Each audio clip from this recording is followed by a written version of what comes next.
So we have looked at BFS, DFS on unweighted graphs, a number of problems like shortest paths, bipartite checking, biconnectivity, cut vertices using BFS, DFS. So now for the next few lectures, we will look at problems where you have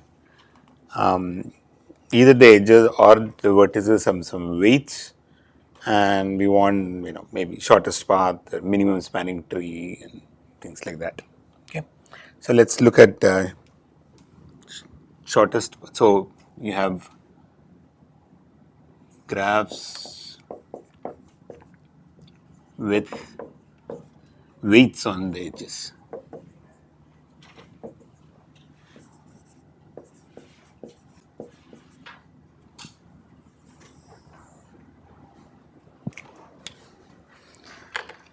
These weights could be positive, some negative, and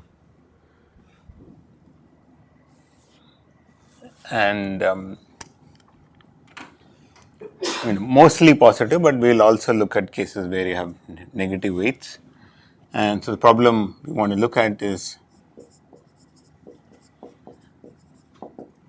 single source shortest path.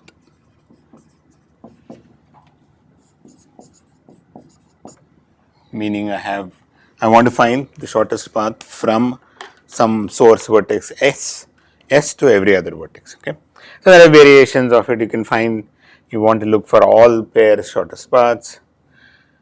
The weights are positive, negative. We will look at all possible cases. For now, it's a single source shortest path problem. So you are given a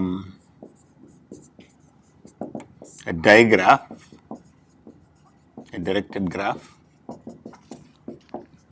If it's not directed, just for every undirected edge, just orient them in both directions. Make it a directed graph. Some source vertex, and the goal is find shortest paths from S to every other vertex.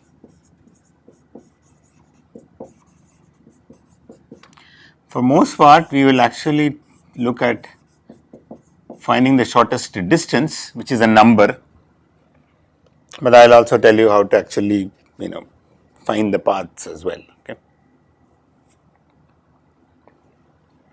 like we did in BFS, you just need to remember some sort of a parent pointer, and then you will get some sort of a tree from which you will be able to get your shortest paths. Okay, so we'll get to that later.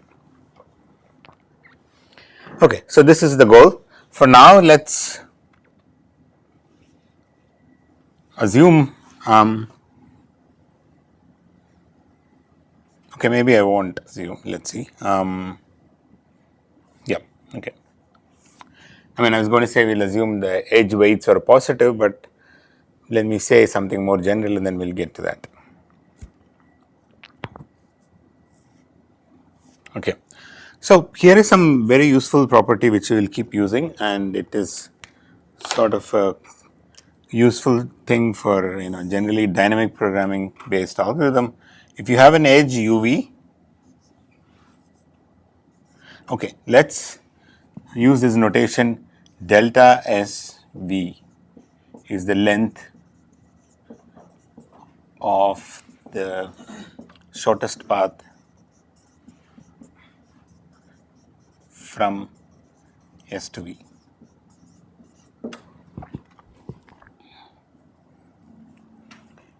So if you have an edge UV, then the following claim is obvious.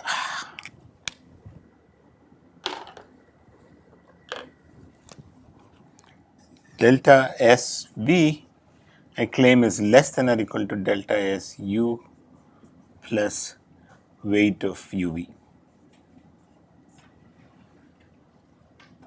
Okay, so digraph, there is weight on the edges, some real number, positive or negative we'll worry about later.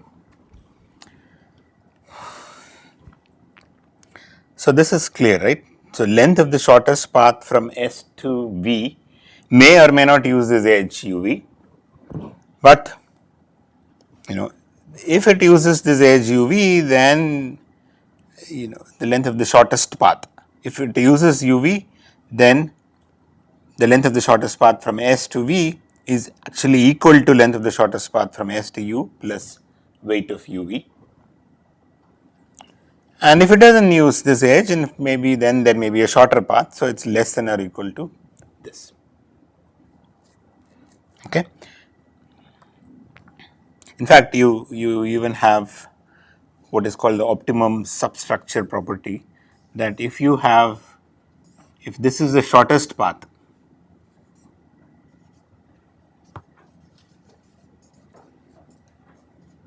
from S to V, then this part must be the shortest path from S to U, right? Because if you have a shorter path to U, use that and then take the UV edge and you'll get a shorter path to V. So if this is shortest path, that implies that this, right? If UV is an edge in the shortest path, then the length of the shortest path from S to V should be SU plus 1. Okay, so we want to design an algorithm for this. Okay, sort of like BFS we'll get to, but BFS was on unweighted edges. It was giving you shortest paths, but now I want to bring in the weights. It turns out the following simple operation is very useful, and if you keep applying it for quite some time, then you will have the shortest distances. Okay, at the end. So let's initialize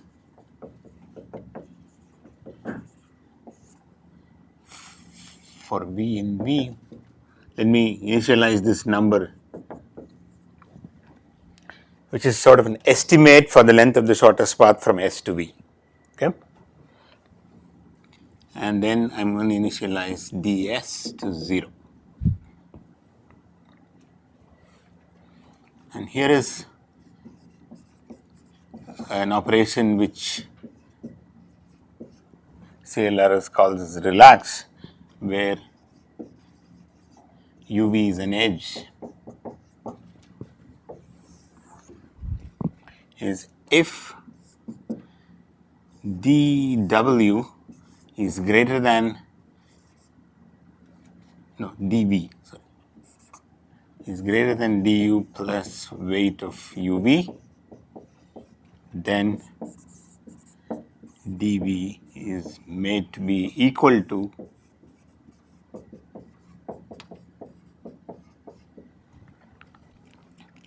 okay, so all it's saying is look at an edge UV.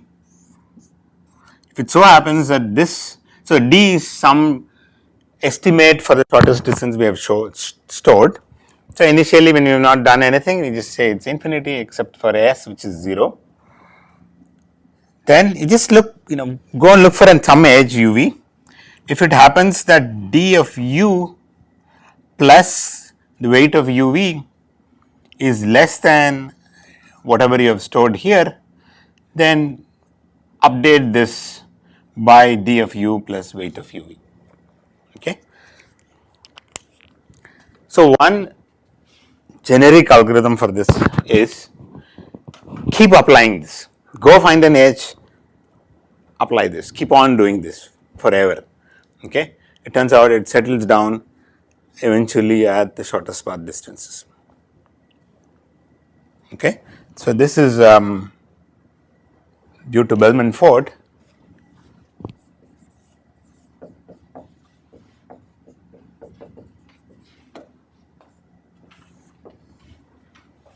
So initialize, and then what we are going to do is for I equal to 1 to, okay, so my graph is always n minus 1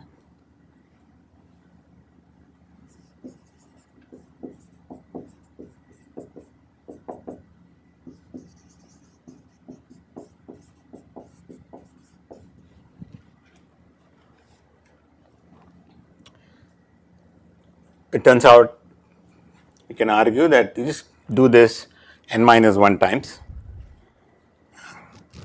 and at the end look at the d values. We can show that the d values are actually storing the length of the shortest path from S to B.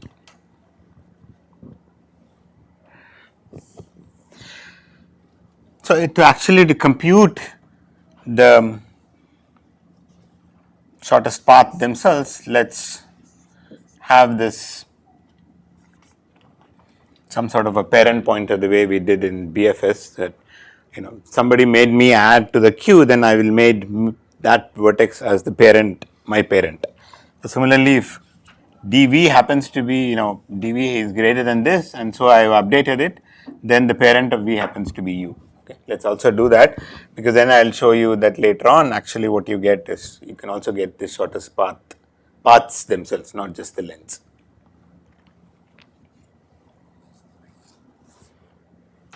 Okay, so the claim.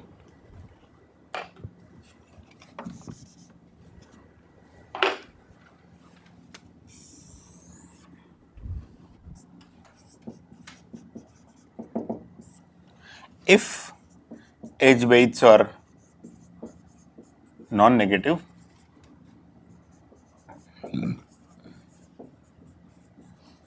then at the end of Bellman-Ford algorithm,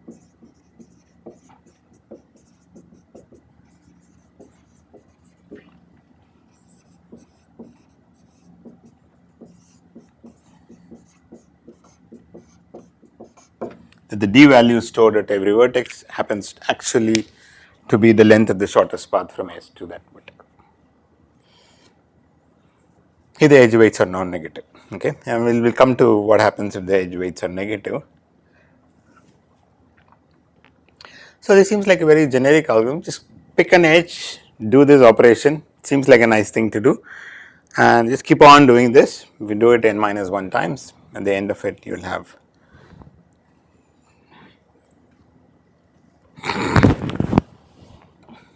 okay. So how are you going to prove this? Let's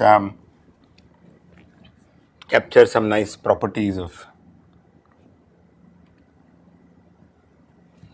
this relax operation in general.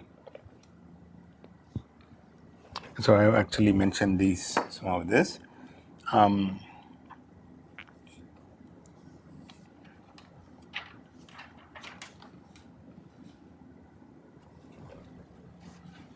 Okay, so let's prove some properties.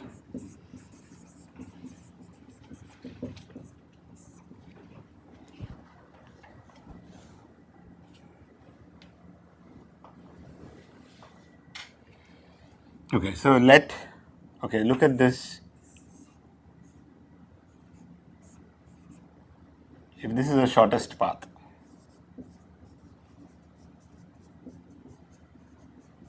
okay, actually it may even continue if you like, so some x. So you have a shortest path, and suppose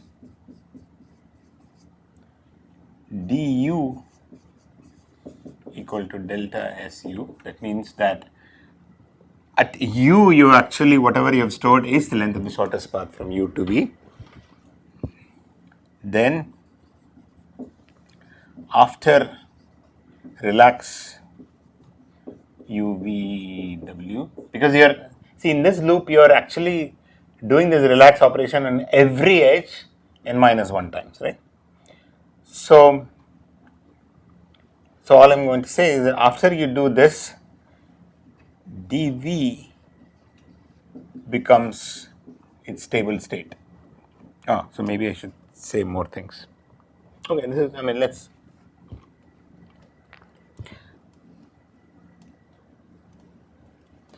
is one of the claims.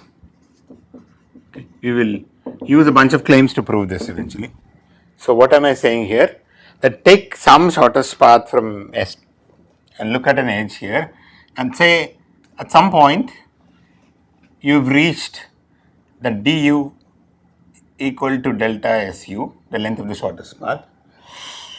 What does you've reached this means? Can du not go above this? I need to argue this. Okay.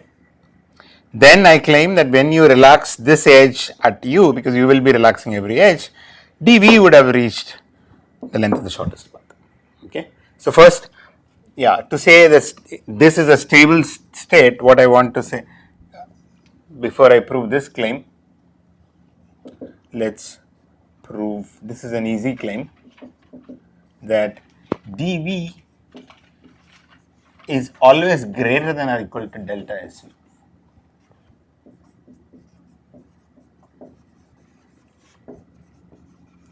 That is what I have stored in D is an upper bound for the length of the shortest path. Okay. Is that easy to show? I mean, how do I show these things? Well, the algorithm is doing only this. So just do induction on the number of times you are doing this. Okay, that's all I need to do. So initially, this is true, right? Because what is our initial values? I'm initially setting everybody to infinity. So whatever I have stored at any vertex is at least the length of the shortest path because I have just given infinity, right? Except for S. So initially it's true, and I want to just argue that after every relax operation it will be true. That's all. Yes? You seem confused. No.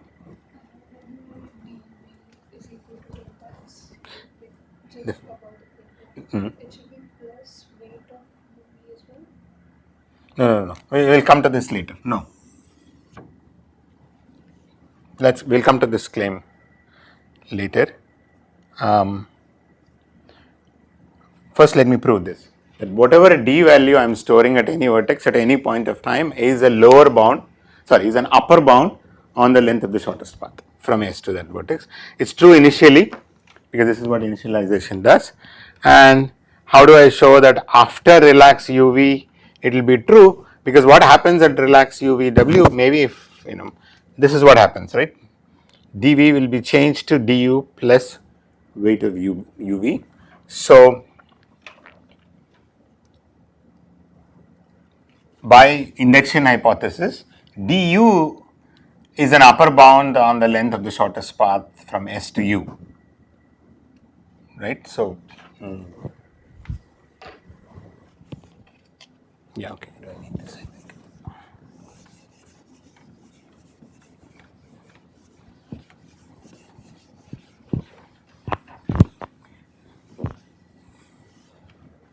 So, from the algorithm's point of view, it's pretty simple. Later on, we will try and improve this. This is sort of a brute force algorithm. Okay, how much time does this algorithm take? M into n, because every edge, this is a constant time operation. So, this is like an mn. Okay. This is sort of a brute force algorithm, and we will try and see how to improve this, but at least it's a starting point. So, much of the work is in trying to show correctness that actually when it stops, that actually you get the length of the shortest path. So, proof of claim 2 by induction on number of relax operations. Right? Initially it's true. So, at the induction step, that I am applying a relax operation, and what happened is that I relaxed some edge UV and my dV became du plus weight of UV. But I know that du is an upper bound on the length of the shortest path from S to U. So, it's plus weight of UV. And I know that length of the shortest path from S to U plus weight of U is an upper bound on S to V, because that's something which I wrote down and erased here, right? A path from S to V, if it uses UV, would be this plus this, but if it does not use UV, then it will be actually less than or equal to this. Okay, so what I have shown is that dv is an upper bound on delta SV. Yeah. How are you writing dv in claim 1? How are you writing dv is delta SV? Wait, claim 1 I have not. Let's do claim 2 first. Claim 1 is a claim. I'm going to prove it. Okay, I will prove that later. Claim 2, first I need, so you need to understand this to even to make sense of the statement. I realize that, so that's why I wanted to put this first. Okay, so all I'm saying is that at any point of time, so first of all, yeah, at any point of time, dv value is an upper bound on the length of the shortest path from S to V. Initially that's true, and after every relax it's true. Okay, so now let's come back to claim 1. What it's, so okay, so now this also means that if at some point for some vertex I have reached dv is equal to delta SV, then the d value will never change. Do you agree? Because of this claim 2, because d value is an upper bound on delta SV. I mean it's at least this much. So if it has come down to reaching this state, d value is always decreasing, by the way, right? You never increase it. In the relax operations, whatever you are doing is that you are actually decreasing, because dv was strictly greater and that's why you brought it. You are always decreasing the d values. So if it starts with some big, if you take a vertex B, it starts with infinity and it comes down.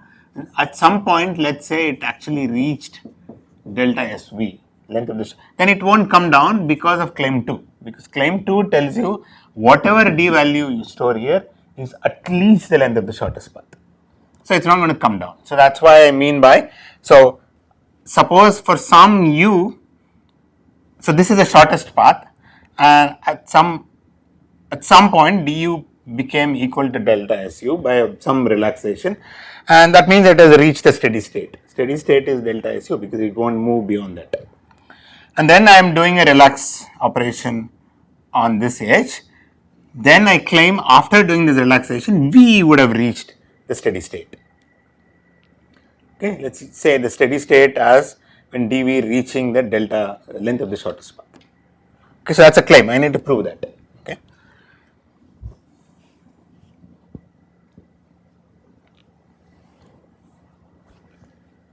No, it's not very hard actually, because I've said that this is the shortest path.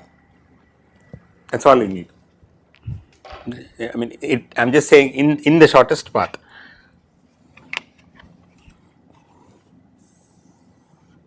Okay.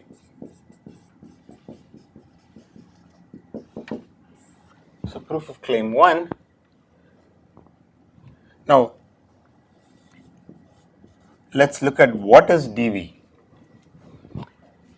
after doing this relaxation. Relaxation will do exactly this. So dV is equal to du plus weight of uv.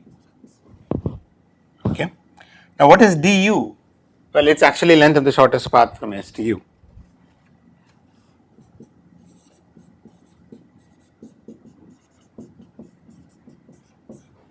Okay. Now I told you that this whole thing is the shortest path. So this is the shortest path from S to V. So what is the length of the shortest path from S to V is this plus this weight. So this is exactly equal to, and that was the claim. Right? So S2U is also a shortest path and even S2V also a shortest path according to your. Yeah. So let's even say that suppose this is the shortest path. S to V, this is the shortest path. Then by this optimal substructure property, we know that S to U must be a shortest path, because otherwise, if there is a shorter path, take that and take UV and you will get a shorter path to V. So this is the shortest path. Okay. So now I'm saying that du has reached a stable state, and now we are doing a relaxation on this edge. So by the relaxation property, d of V would be d of U plus weight of UV. But d of U is actually length of the shortest path from S to U, and because this is the shortest path, We also know that delta SU plus weight of UV is actually delta SV, which now has become dV.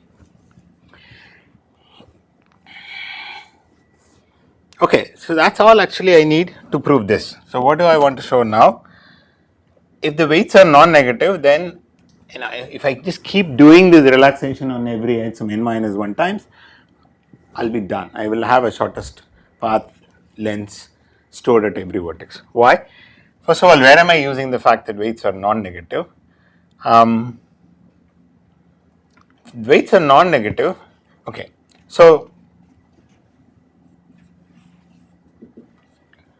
let's take, let S to V be a shortest path.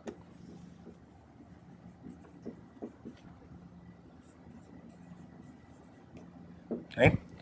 How many edges can there be in this shortest path?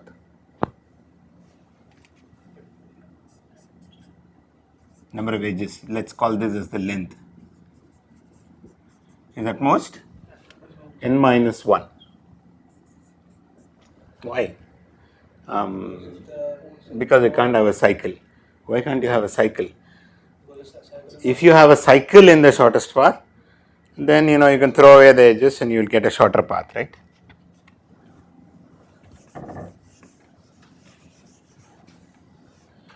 Right? If S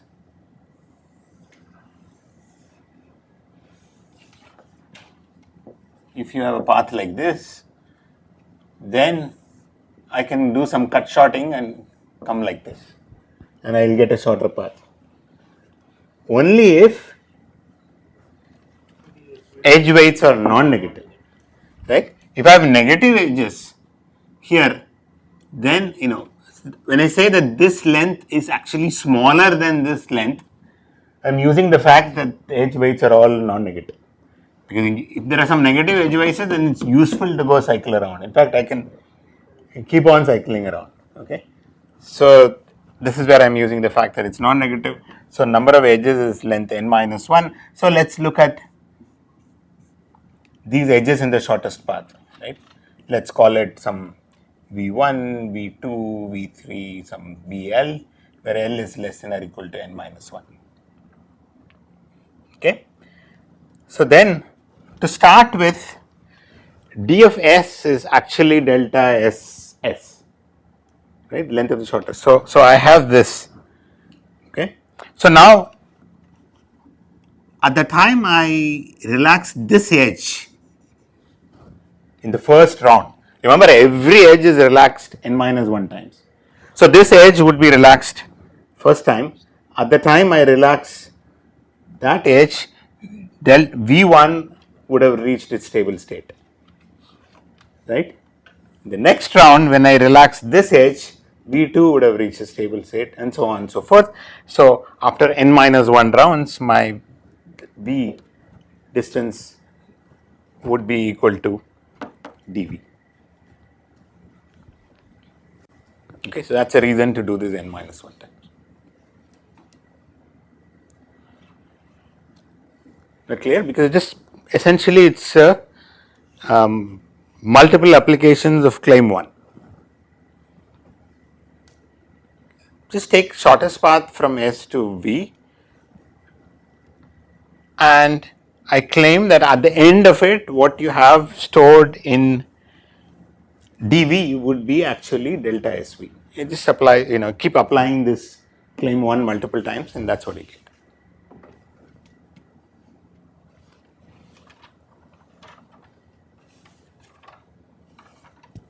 Okay, so this is already pretty useful for a number of things.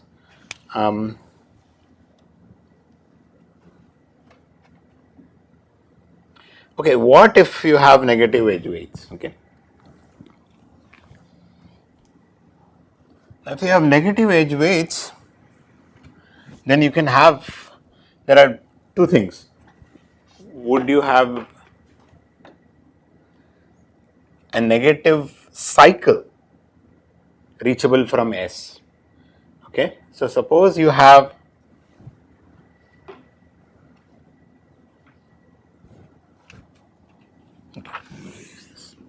So we proved claim 1 and claim 2 and they are there.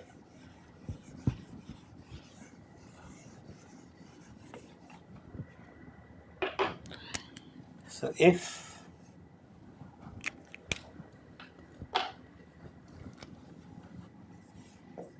there is this cycle C such that the weight of the cycle is strictly less than 0. What is the weight of the cycle? Just sum the weights on the edges of the cycle. And is reachable from S.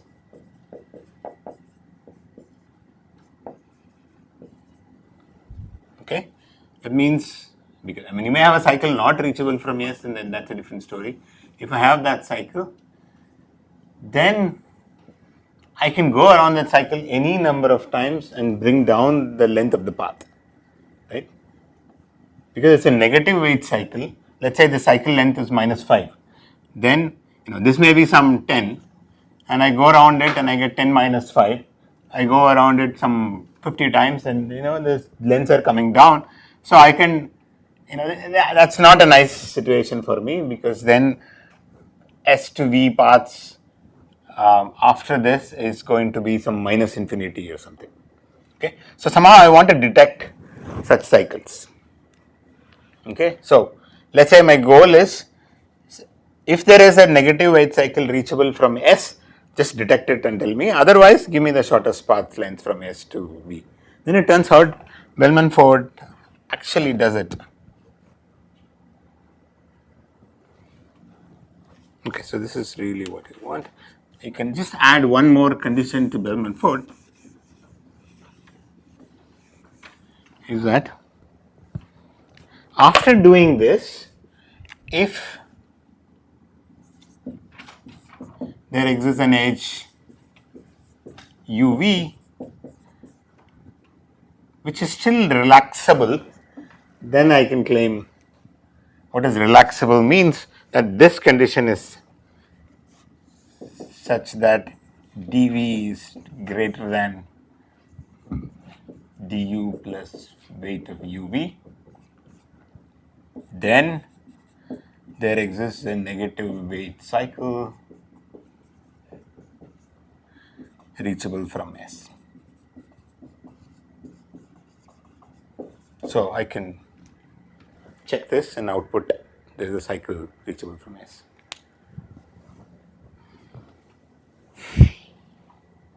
Let's see why, right?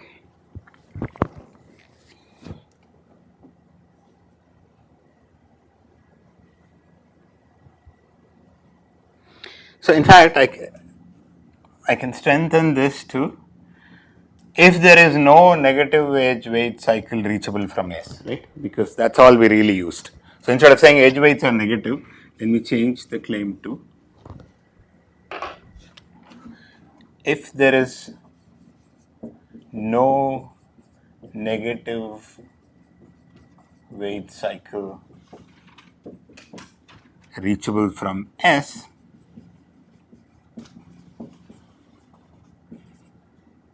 then this is what it is, right? Because all we really used is that this SV path is a simple path, it does not have a cycle. Okay. Oh, so one more thing I should, is that clear? So I didn't really need the fact that all edge weights are positive. All I wanted was that there is no negative edge weight cycle reachable from S, because then any SV path is a simple path. Okay. Now one more thing is that, what if there is, if some V is not reachable? Okay. Even then I claim that this is true. Suppose from S there is no vertex which is reachable. Okay, because we have only shown one direction, dV will remain infinity, and it won't come down. Oh, why? Because of this claim, right? Because if there is no path from S to V, then the length of the shortest path from S to V is infinity, and this claim tells you dV will be an upper bound on this, so dV will never come down, because then that will violate this claim. Okay, so even at that, even if some vertices are unreachable from S, this claim is true. Even if there are negative weight edges, but no negative weight cycle reachable from S, this claim is true. Okay, because all we needed was this shortest path from S to any vertex is a simple path if it exists. Okay, so now what I want to claim to prove this is that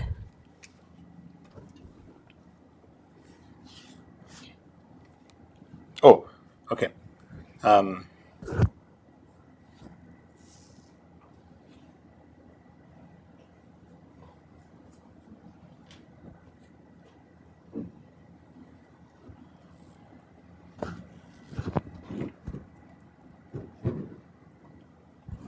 Okay, so just to show that this part of the algorithm is correct, I have to show the following.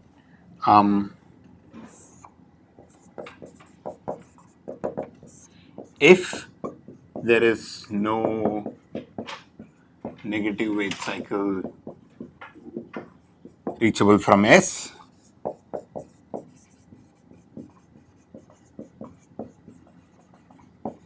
then this condition will not be true for any edge, right? Then dV will be less than or equal to du plus weight of uv for all edge.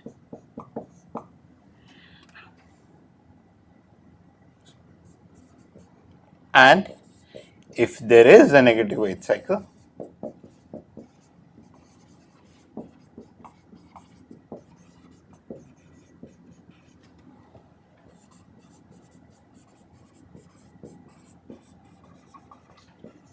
then dV would be greater than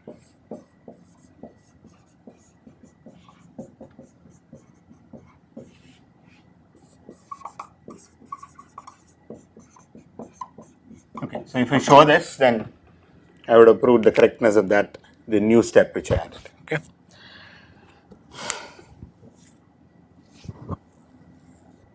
So which is easy? This must be easy, right?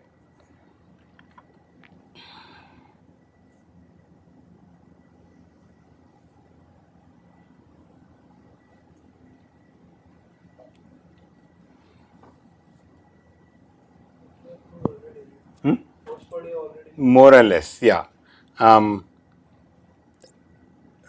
First part we have more or less follows from here, but let's see. So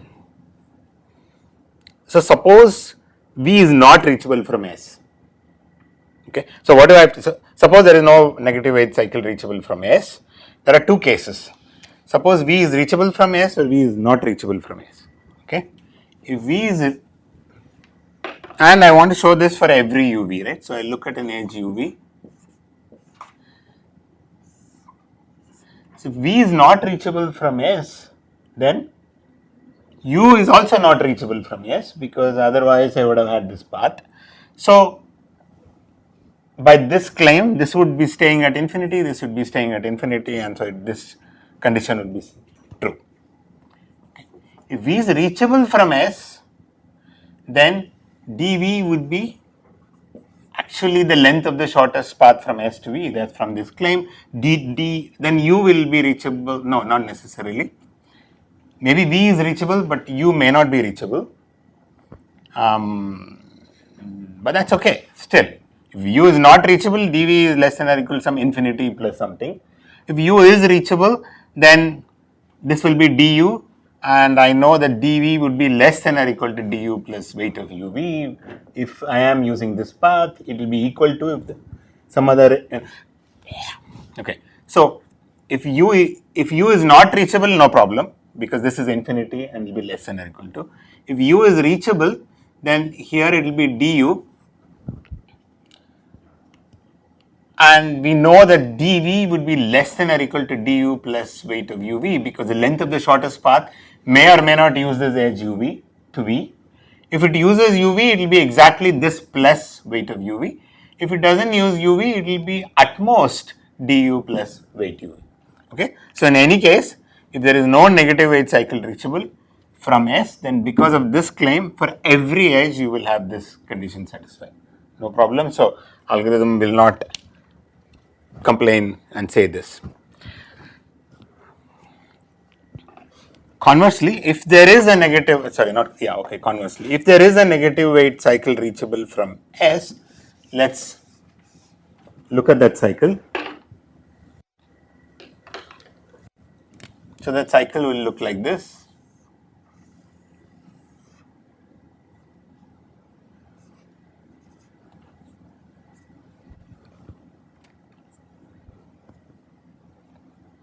And suppose this, I want to claim that some edge in this cycle will satisfy this. Okay, suppose not. Suppose that for every edge here, that your dV will be less than or equal to du plus this. Okay, so let's say the cycle is some v1, v2, v3, some vk, and v1. Okay, then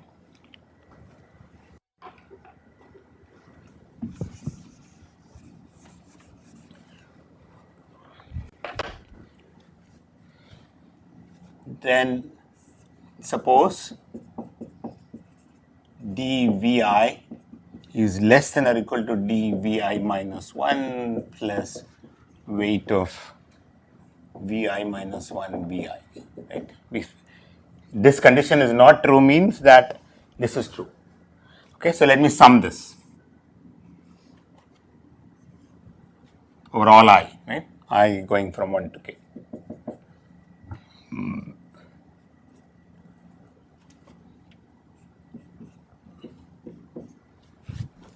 What do you see? These two are same, right? Because it's just d of v1 to k, and this is also 1 to k, or 1 to k plus 1, but k plus 1 is just this. Yeah. I mean vi minus 1 modulo k, so that will be like k minus 1 and so on. So these two guys are same, and what you get is that weight of the cycle is greater than or equal to 0, which is a contradiction because we assume that it's a negative weight cycle. So there must be some edge here which will satisfy this condition, you will detect it.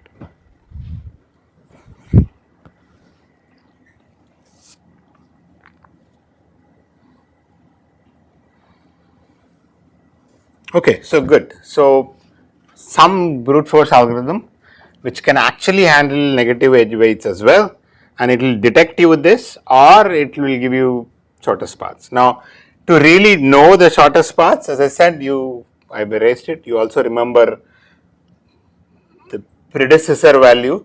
When finally when they reach, you will know the predecessor value, pi of v. So if I want to know, right, print shortest path from S to V would be print shortest path from S to pi of V and then print V. This predecessor actually, the time when these things match, you will get a predecessor there.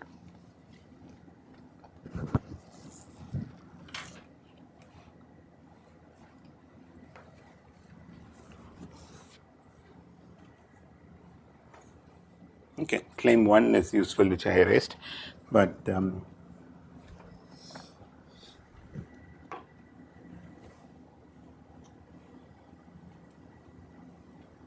okay, so if I want to find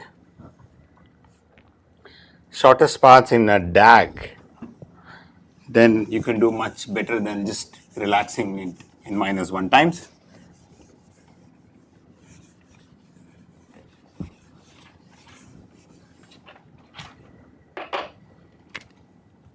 Right, suppose you have a DAG.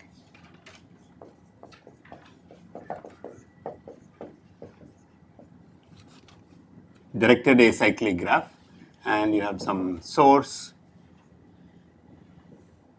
You want to find the shortest path from S to all other vertices.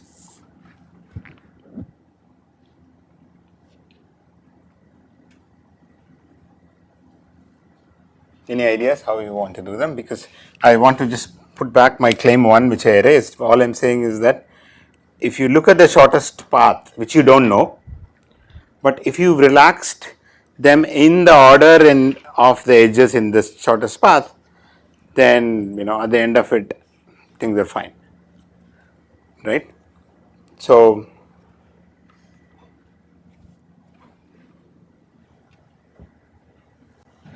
what order do we want to use for that? Topological order, right? Something we have done. So let's say initialize. This is my initialize. Topologically sort the vertices. Remember, using DFS, we can do this in linear time because you just run DFS and put them in decreasing order of the finish time. As and when you finished, you just add it to the front of the list. So now, in this order,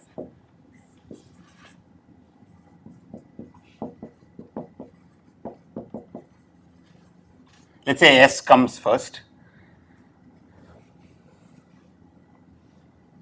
for U in the adjacency list of V, relax V U W.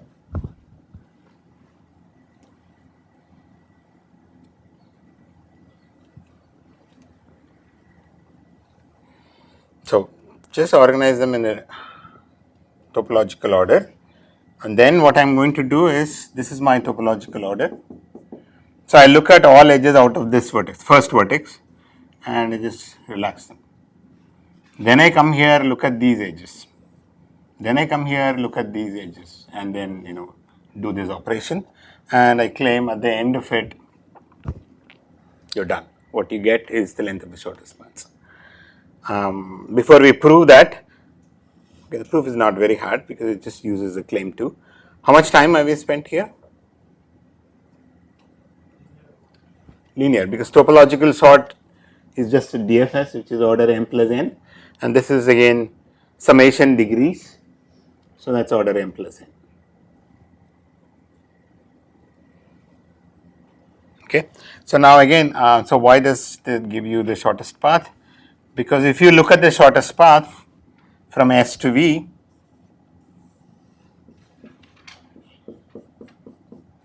you would have relaxed this edge before you do this edge, before you do this edge, and so on, because right from you're looking at the first vertex and then you're relaxing all the edges, and then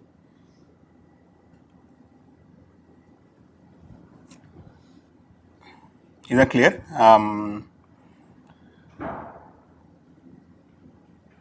Because this is a vertex reachable from S, so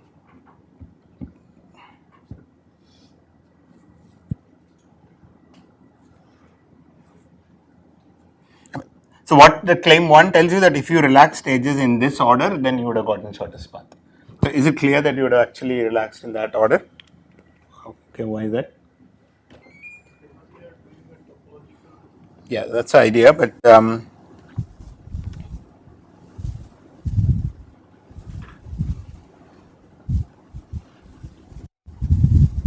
yeah, simply because this vertex appears before this vertex in the topological order, because edge from left to right. So you know that that's a property of topological order, right? The ordering such that edges are going from left to right. So if you have,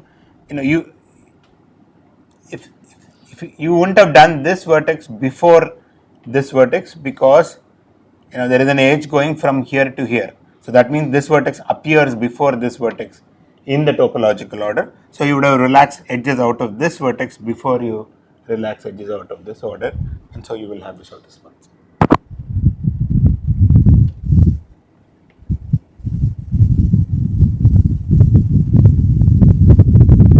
And you don't have any negative weight cycle reachable from S because there are no cycles. It's a directed acyclic graph. Right? So again, this works even if you have negative edge weights.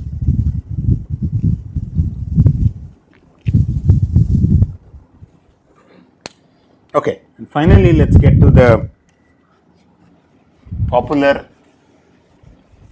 algorithm, which, and if there are no negative edge weights, then you can do better. You don't need mn time. You can do much faster, and that's the famous Dijkstra's algorithm. But it's crucially relies on the fact that edge weights are non-negative. We'll see where.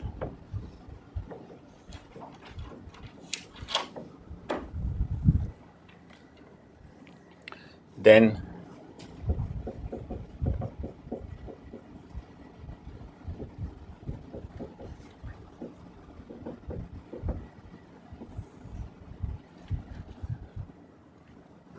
so all of you should have seen this, I think, but let's go through it. So it is sort of like BFS in some sense. It starts from vertex S, the source vertex, and it is slowly growing vertices, but now it will take into account the edge weights. Okay, so so again we'll initialize. Right, initialize makes dv equal to infinity over all b in b minus s, and ds equal to 0. It maintains a Q like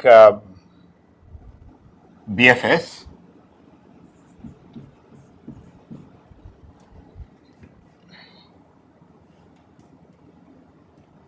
and Q contains a set of vertices. Okay, it will contain only the set of vertices along with some distances. And so what we are going to do is extract min. So let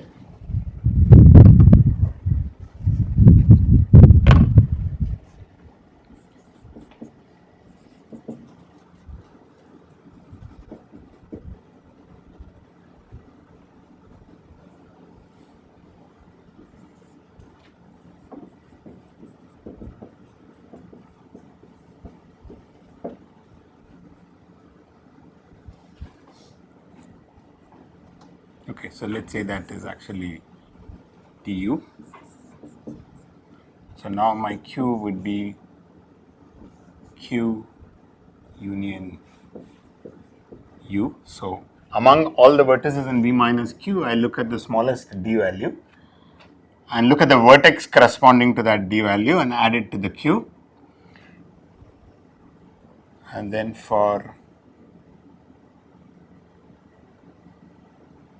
x in the adjacency list of U intersection V minus Q,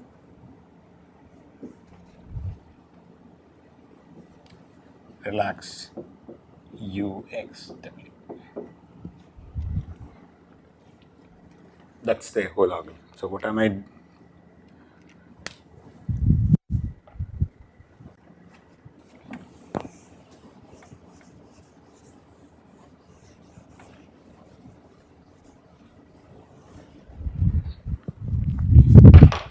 So you have a Q which starts with empty, but at some point you have some set of vertices. This is V minus Q. And everybody here has a certain d value, right? Because initially it's infinity. So what I do, I just go and pick the smallest of this, take that vertex, add it here, look that vertex neighbors, and do my relax operation on these edges, right? So x is a neighbor of u. So look at this edge ux and do a relax. What does that mean? If the d value sitting here is bigger than du plus this edge, then change it to whatever this d value is. And I do it for all these neighbors. Okay? And then repeat until what?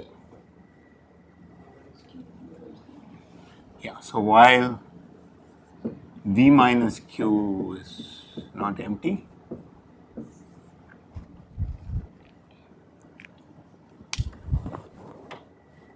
okay, so that's solved. Okay.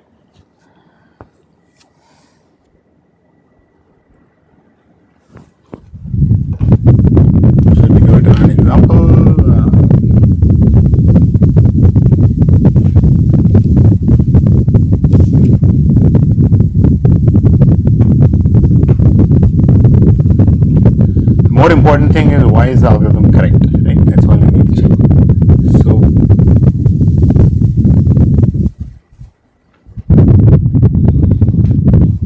So let's look at this example.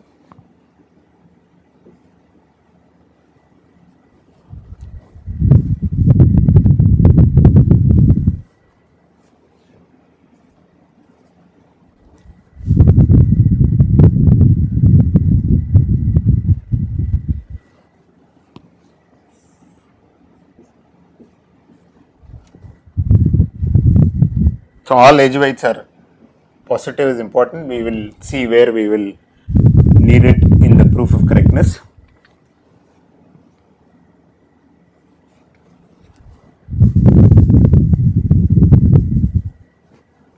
Okay, so suppose this is my graph. Let's give some names A, B, C, D. So my Q will have S here. The remaining vertices here. So what would be the, okay, so all of them have infinity to start with. Then in the first step, I look at the neighbors of S, which is A and B, and they get the value 5 and 10. So A gets 10, B gets 5, and everybody else has an infinity. Okay. I take the smallest, bring it in. So B comes in with the value of 5 here. So because B is, now look at B's neighbors, which are A and D. B's neighbor is A, and A, so I will do some relaxation, right? 5 plus 3, 8 is less than 10, so A gets 10. And D was infinity initially, now it's 7. And everybody else will be infinity.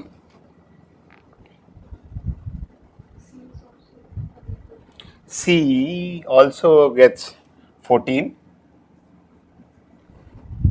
because you can go from here to there. Because basically I'm looking at the neighbors of B because B is the new vertex which got in here. So now I'll look at the smallest out of it, which is D, the weight of 7. Now look at D's neighbors. These neighbors are C alone, and C earlier was 14. Actually C should have also, no, A has not come in yet. Okay. So D's neighbor, it's become 13 now, right? Because 7 plus 6, 13. So C becomes 13. And yeah, D's neighbor is only C anyway, so there's no other update. Now D is out. I look at the smallest. So A comes here with the cost of distance of 8.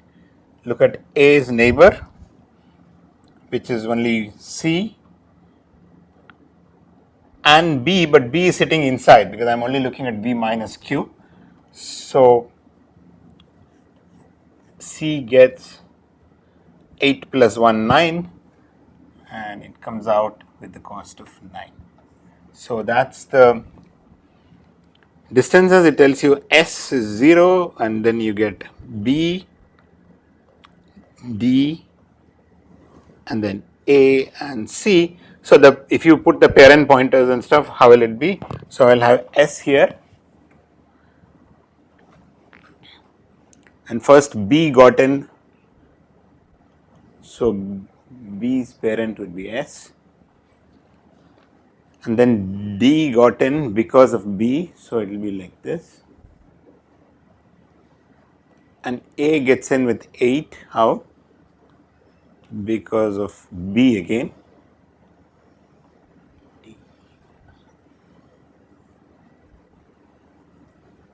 You can say parent or, and then sorry, C, S, B, D, A, and then C gets in with a 9 because of A again. So that's how it is. So this would be the final tree you will have.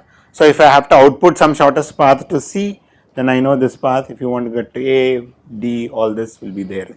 It's a compact representation of the shortest path. Okay. So now, two things we need to worry about. Why is this correct? Why does it give you shortest path at the end? And how much time does it take? Okay.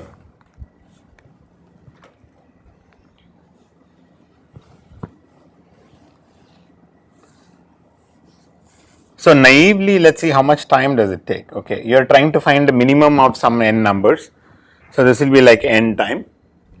You're adding something, and then you're looking at some neighbors, some of the degrees kind of a thing.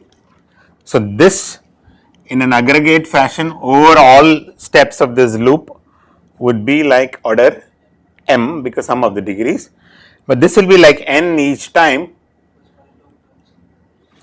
While loop runs for n times, so this will be naively it will be n square plus m, right? Is that clear? Because you're finding the minimum every time, so it will be like 1 plus 2 plus 3. I mean, the b minus q does shrink, but it's n minus 1 plus n minus 2 plus n minus 3, so that will be like n square over the entire execution of the while loop, and this will be like sum of the degrees. This is a constant time operation, so that's n square plus m.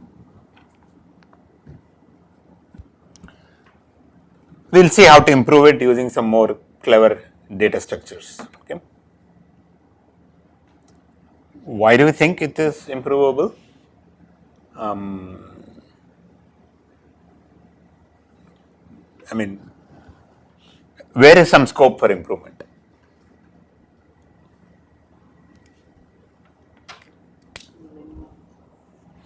The minimum finding. Okay, why? In the normal way, we will be traversing the list completely to find a minimum. If we have a sorted or something, we can. Yeah, so somehow we made some comparisons to find the minimum. If I store them all in some clever way, next time very few changes, right? Some degree many values are getting changed. So do I have to run through the entire list? If I had stored many other things, then maybe you can carefully do something faster. Okay, so that gives you some scope for improvement. We'll come to that later after we show the algorithm actually produces finally the shortest distances. Okay.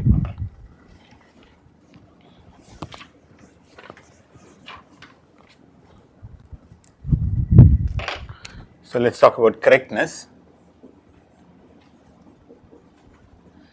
And the way we will prove is that claim is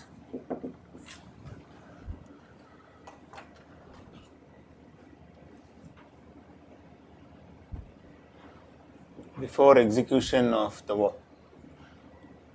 every execution, or okay, all I want to say is that anything in Q, they have reached stable state. That's all I want to say. A vertex comes into Q, then you found its distance from S. Okay, so that's and eventually everybody gets into Q, and so you will have the shortest distance from S to every vertex. Okay, so that's a claim. So before, okay, why don't I just say it that way?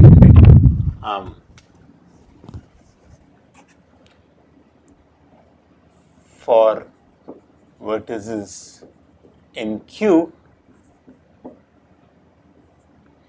dV is equal to delta S. The vertices in Q, you've gotten the shortest distances.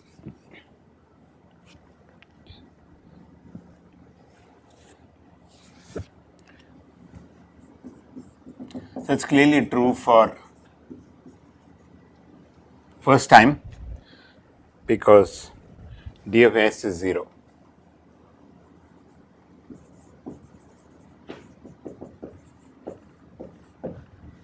S is the first thing which gets in, and at that you know its distance is 0. Okay.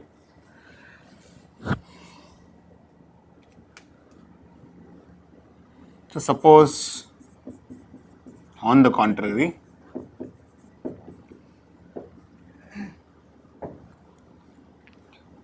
for some vertex u, du is not equal to delta su for some vertex u in Q.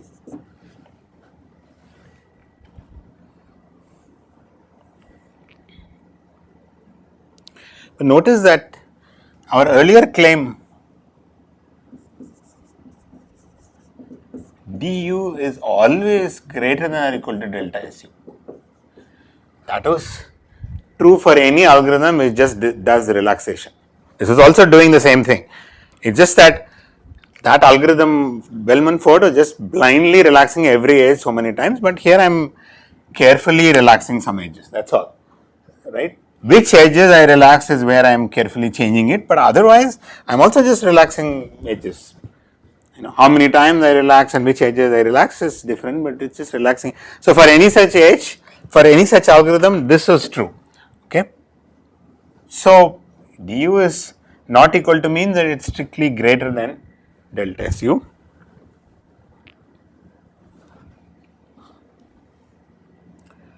So consider when u got in Q.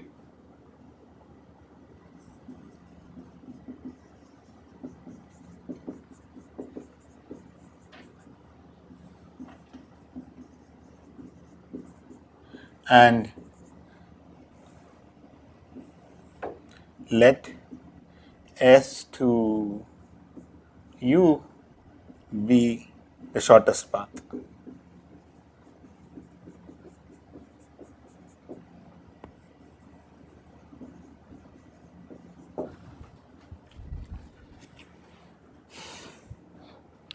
So at the time when U was trying to get into Q, at least S was there because this, because U is not S, U is some other vertex, we know.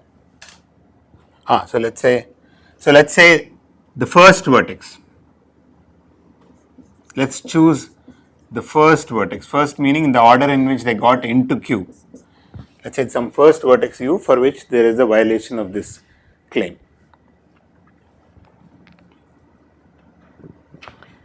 So that means let's look at, let Y be the predecessor of U in this shortest path. Y could as well be S for all you know, but let's look at Y.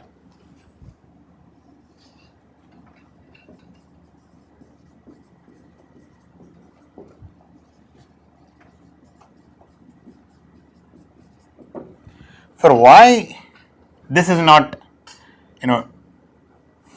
okay. No, Y may or may not be in Q. I don't know. I don't want to claim anything about it, but let's see. But let's look at the path. How will it be, right?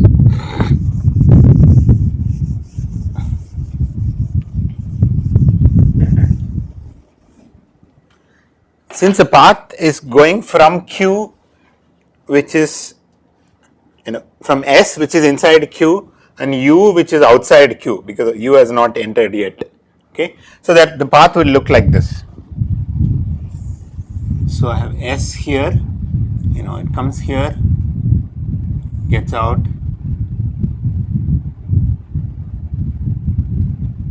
and then maybe something like this, and this is my U. So this is the, okay, actually, do I want to say U as,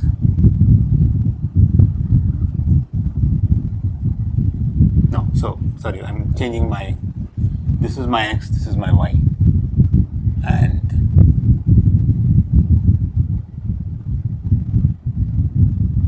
so this is my shortest path, which looks like this. Okay, so Y is not the predecessor of U. I'm going to say Yes, look at the shortest path and let's see the picture that since the path is going from some vertex in Q to a vertex outside, this is how it will traverse, right? It will start from here and then it will get out and then maybe it will get in and then get to U. Okay, so I'm going to denote this vertex as X, its next vertex is Y, and the path goes like this. Somehow, this could be empty for all you care. X could be S. This could also be empty. Y could be U. This is how the path looks like. Okay, and this is the shortest path. Okay, so let's capture some things about. So d of x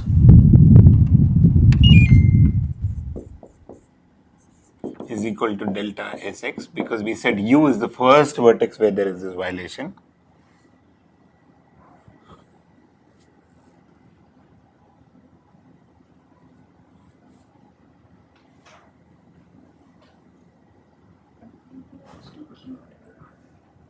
U has not entered Q, not yet. Okay, I'm just looking at, consider the point when you entered Q, just before that.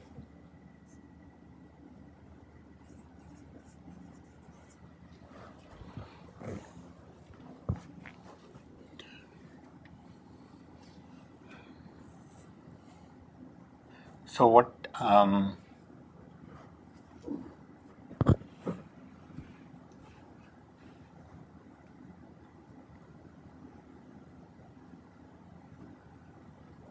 yeah, what can you say about dy? Y is not yet in, but remember x was in there.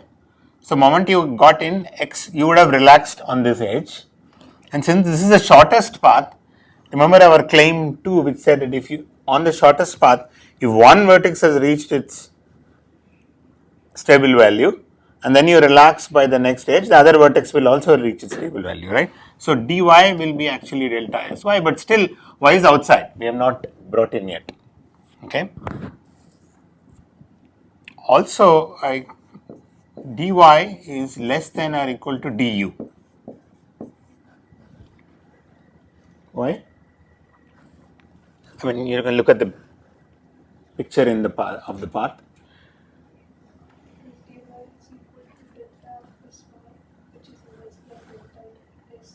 Why? Why is delta Sy less than delta Su? Right? This is where I use the fact that my edge weights are non-negative. This is precisely the place where I use the fact that edge weights are non-negative because this path has more things and so these are all non-negative things. So delta S dy is less than or equal to du. Okay.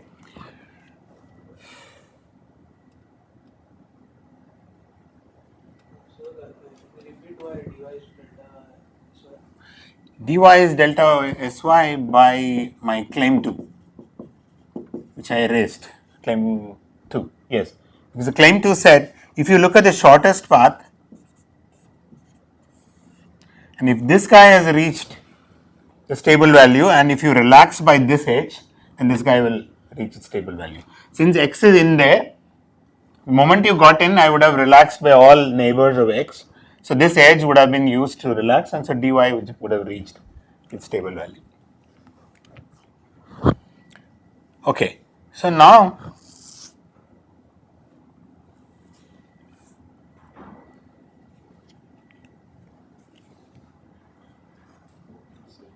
okay, right. So now at this point, U was called to get into Q. Why? Because du was less than or equal to dy. Because as U was having the min d value. Okay, this is exactly the time min.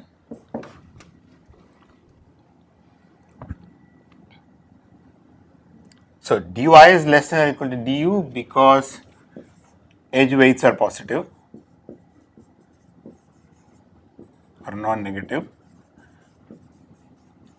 So notice that this could be empty, this path, And similarly, this could also be empty. I mean, whatever I'm writing still holds even if this is true. So what do I have? I have that dy and du are actually same. But dy is delta sy.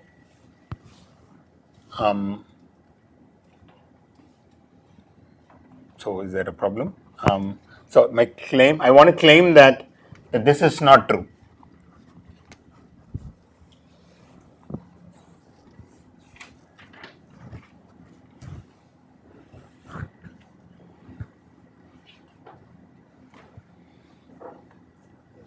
So dy is less than or equal to du because of this, but du is less than or equal to this as u was having the min d value outside. So delta sy, delta su should be less than du, and by your claim one, and dy is already delta su. Sorry, second, right? So delta su should be less than du by the claim one before which you specified, and dy is delta sy.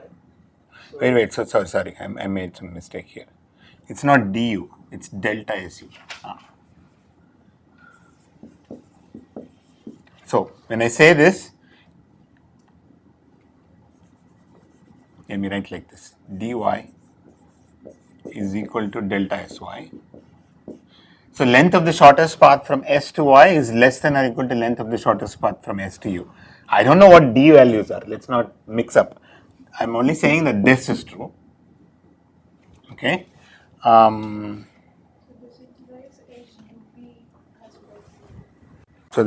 I'm not. Okay. But I know that du is, no, this is not true. Yes, du is always greater than or equal to dsu, correct. Whatever I store is always length greater than or equal to. So I have dy is less than or equal to du, but that's, this is exactly correct. But since u is called to enter q now, dy and du must be same. But u is to enter q, so dy,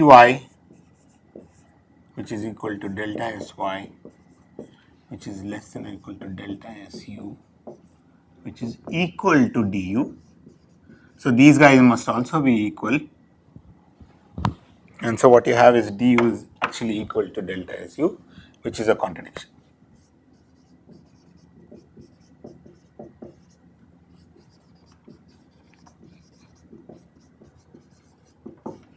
To our assumption.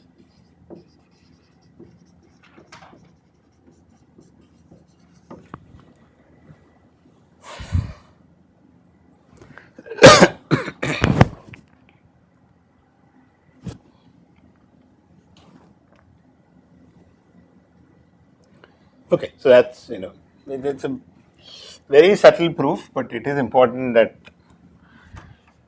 you understand the proof and see the point that you are actually using the fact that edge weights are positive here. This is the place. This is by, what did I call, claim 2. This is my claim 1.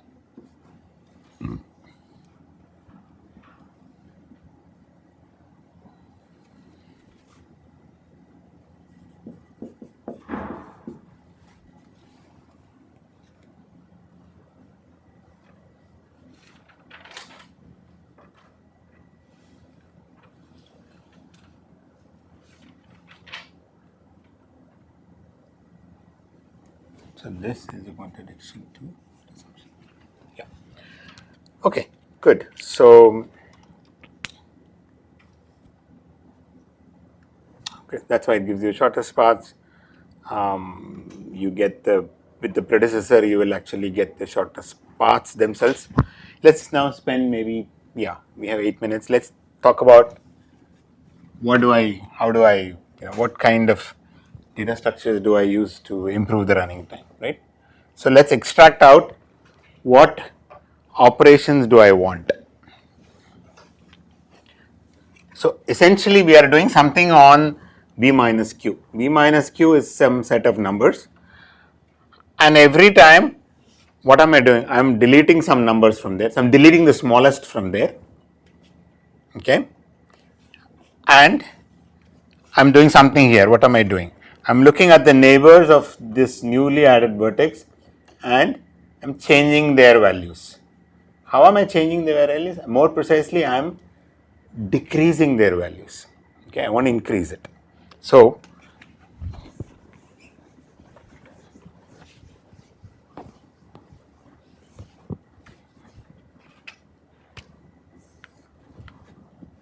this is a typical data structure question, right? Maintain a set. In our case, it was v minus q.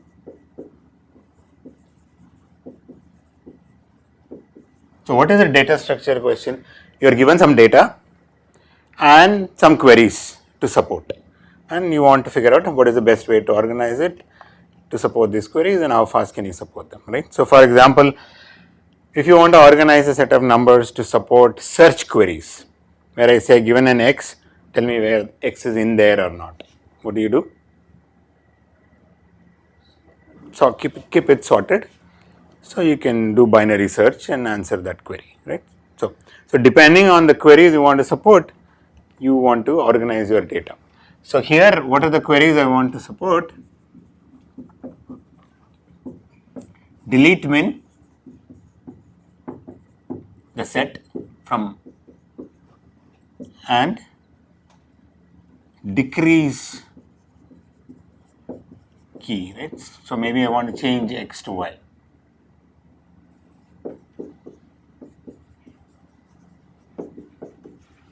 And this is what I've erased the picture.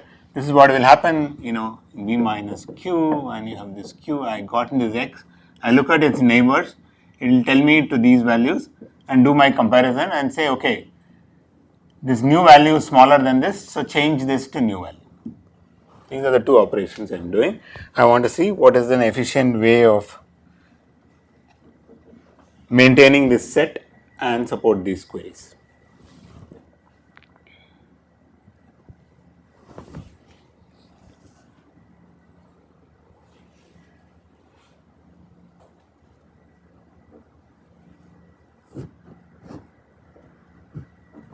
So what if I just keep them sorted or something?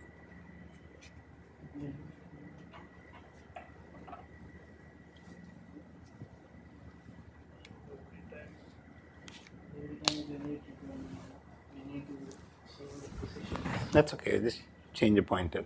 So I keep a sorted array. Let's say it's growing to the right. I just remember where is the first. So if you deleted this, I may move my first to here. That's all. Okay. So delete min is not too much of a problem. But what is the effort involved there? If you want to decrease some value. You need to check all the values. If the invariant I want to maintain is to keep it sorted, now I had some value, it suddenly got its value moved from 50 to 7. That's okay. How do I maintain the invariant? Yeah, it's not very hard to sort it. You don't need n log n time to fix things. What do you do? Look at the variant and find its position there. How do I find 7's position? Oh, by the research. Binary search. Big deal. Binary search and figure out where 7 should get in. But that's not the end of it.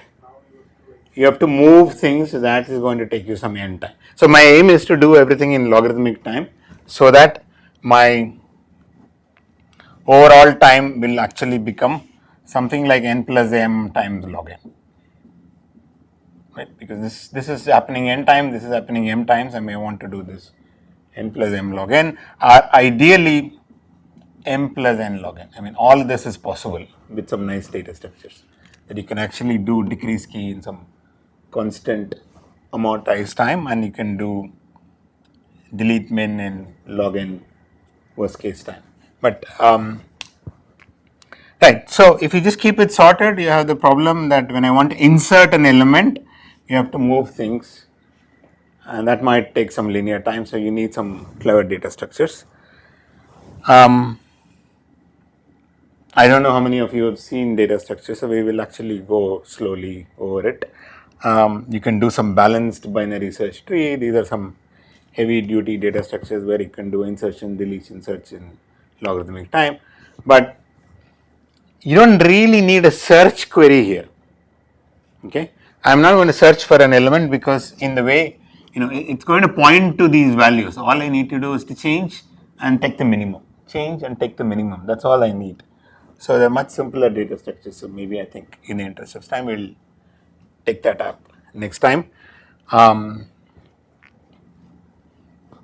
Yeah, okay. So we'll do this. It takes us to this clever data structure called heaps.